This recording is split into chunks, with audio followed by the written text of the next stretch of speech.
Hey, blessings, fierce butterflies. It's Coach Renee, and I'm back with another video.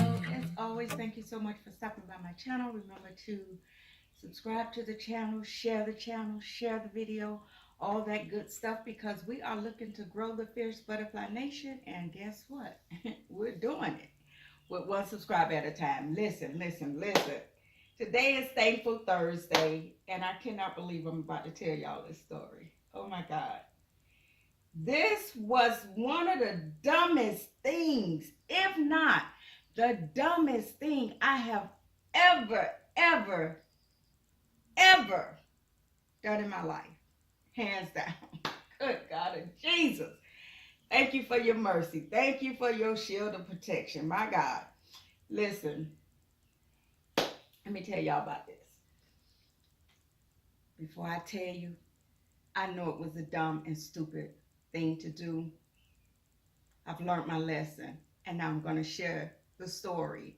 And prayerfully, you all learn from what I went through and make sure you don't make dumb and stupid mistakes like this. So listen, let's get into it. It was over 30 years ago. It was just me and my daughter. We were living in one bedroom apartment. And I had these neighbors who I was really friendly with. We're going to call her Sally. John and Sally. Yeah. I was good friends with John and Sally. And the sad thing is, John had a bad habit of putting his hand on his wife. And in order sometime for her to get away, she would pretend that she's running somewhere else, and she would go around and come in my house to hide out. And so he would be out there looking for her, and of course I'm in there with her trying to convince her to call 911. Or at the time, I wasn't like I am now. Call your brother there. But most importantly, you need to get far away from him. Anyway, so John and Sally, I had a great relationship with them. Now, they had this friend who, in my opinion, was going through a midlife crisis. He was decked out in his fancy Cadillac, top down, music blasting, jewelry galore. You could smell a cologne from 100 miles away, and I think he was like in his 60s. Anyway, I could not stand this man.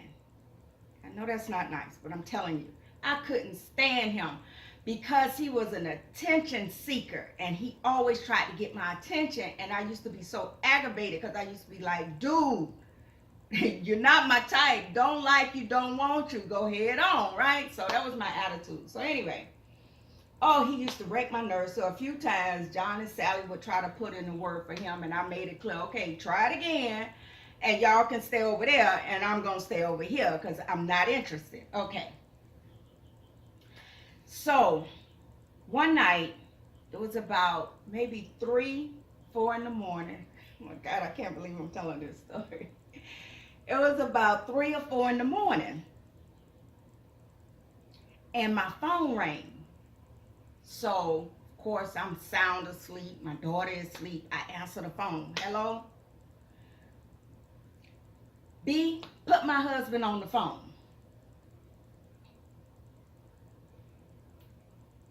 So I'm like, you have the wrong number. I hung up. Few minutes later, I answer the phone again. Hello? B, don't play with me. B-I-T-C-H for those who don't know what B is. B, if you don't put my husband on this phone, I'm coming over there.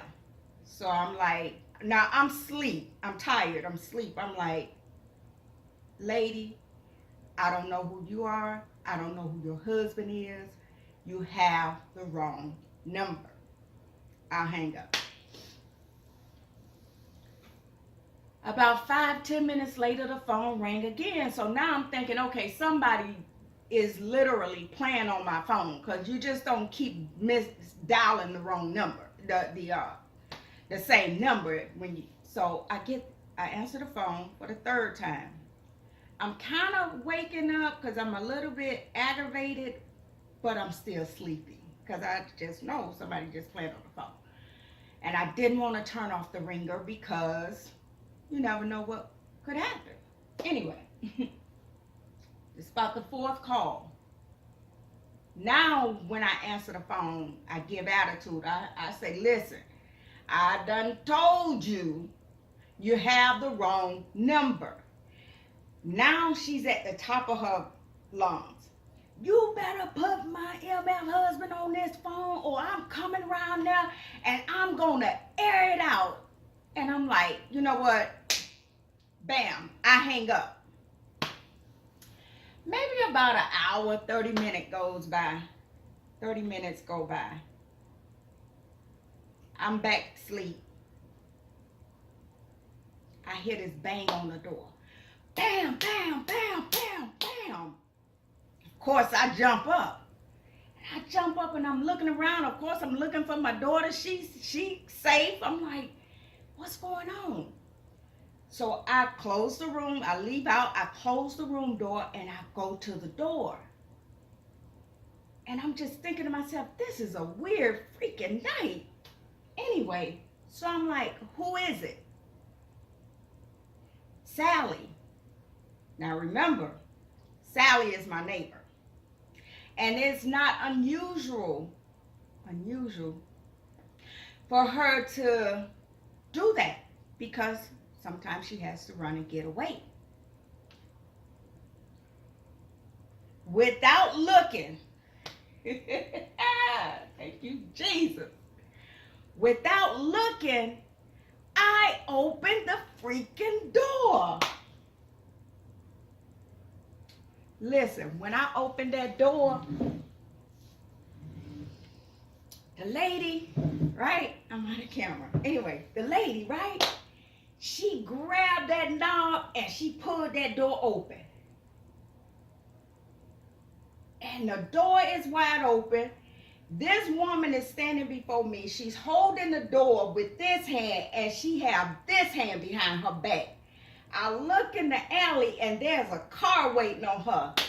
And I'm just thinking, what in the, oh my God. Oh my God. Oh my God. I'm just like, oh my God, what do I do? I'm standing there, I'm thinking, I'm praying. Now my mind is going, I'm thinking my daughter in the room. I don't know what she have behind her back. If she have a knife, I have a fighting chance. If she has a gun, I'm dead. And if I'm dead, then my daughter is in jail. All this is running through my mind. But in reality, I'm standing there and I'm looking at her. And she said, B, you thought I was playing, didn't you? She said, didn't I tell you to put my husband on this phone? Now, mind you, I still don't know who she's talking about. So I'm thinking, okay, I can get rowdy and jump for her. Again, if she got a knife, I got a fighting chance. But if she have a gun, I'm probably not going to survive this. There's a getaway car. So she ready to do damage. So I'm praying. I'm looking at her in reality, but on the inside, I'm like, God, what do I do? What do I do? So I said, lady, because I didn't want to seem timid, but at the same time, I didn't want to escalate. So I'm saying, I looked at, I say, lady, I say, oh, that was you calling here. I say, I told you I don't know who your husband. Now, do you care to tell me who your husband is? B, you know who my husband is? B, you know who my husband is? I don't know who she was talking about. Anyway. So she looking, she must have saw me looking because I'm looking around to see what can I grab. And she must have peeped that I was looking. Well, she must have noticed that I was looking around for something, and she said, and she kind of like did her hand as I'm thinking at this time she got a gun. She said, think about, do it, grab for it, do it. So I'm like, okay, I'm in a no-win situation when it comes to her, because she is on 10. She is hot. So I'm saying, okay, Renee, pull it down, pull it down. My only concern, I don't want her in this room with my daughter. So I said, can you please tell me who you're talking about? I don't know who your husband is. So she started describing him. And now I realize she's talking about, I started to say dum dum. She's talking about Mr. Man who I can't stand. So I say, lady, I said, oh, I know who you're talking about. Because at this time, I know you, now, she know I know who he is. So I said, lady, I don't know who you're talking about. No, I said, lady, I know who you're talking about. I said, I don't like him. I don't know him. I'm not seeing him. I said, he's not in this house. I said, I don't even know where you get this from. He's not in here. So she's looking. And so I just felt the need to say, I said, you want to come in and see? Because I know she wasn't going to come in there. I say, you want to come in? You want to come on in and see? Because my thing was, if she can get closer to me, I can grab her. So I guess by me saying that, it calmed her. It took her from 10 to 8. She was still hot. So she said, B, let me tell you something. I'm going to leave. But if I find out that you messing with my husband, you dead. So I'm like, okay. I'm thinking to myself, just if I can just get my hand on the door to close the door. Now the car, I'm looking over in the alley, and now I see it's a man over in the alley. So finally, thank God, it had to be God to calm her down enough for her to feel like, okay, I'm finna walk away with this. Lord, when I tell you I thank God for his mercy. So she ended up leaving. Of course, I got the door shut. I made some phone calls. I packed up my daughter. Went on the hunt to find where she was. I ain't gonna tell you no more because I don't want to incriminate myself. But it came out that her husband was messing around with a person not far from me, and he told her that he was messing with me to throw her off, right? So yeah, that was a crazy thing, right? But anyway, I told that story just to say how thankful I am for God's mercy and protection over my life, because that could have went so left. And it's so true when I say I could have been dead and sleeping in my grave. And so on this thankful Thursday, that's what I want to thank God for. His shield of protection and his mercy. And of course, I learned valuable lessons in that, because I also found out that she got my number from Sally. So it taught me how to be wiser when it comes to calling people friends. But the main thing is, baby, number one, if you come and knock on my door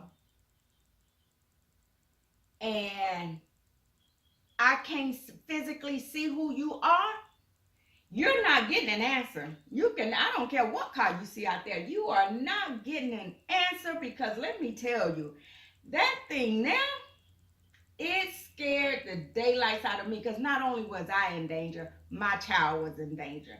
So I'm so thankful. But it taught me how to be a little more wiser with choosing my friends. It taught me how to be watchful and let me see who I'm opening up my door to. But also, it taught me that God certainly does look out for foods. Because that day, that night, that morning, I was definitely a fool. So that's what I want to share with y'all on this day. Something that I am truly thankful for. So I know, I know it was dumb. I've learned the lesson, and I'm still very thankful for God's mercy and his shield of protection over my life. So that's what I have for you on this Thankful Thursday. Make sure you leave a comment below and let me know something that you're thankful for. And as always, thank you for watching.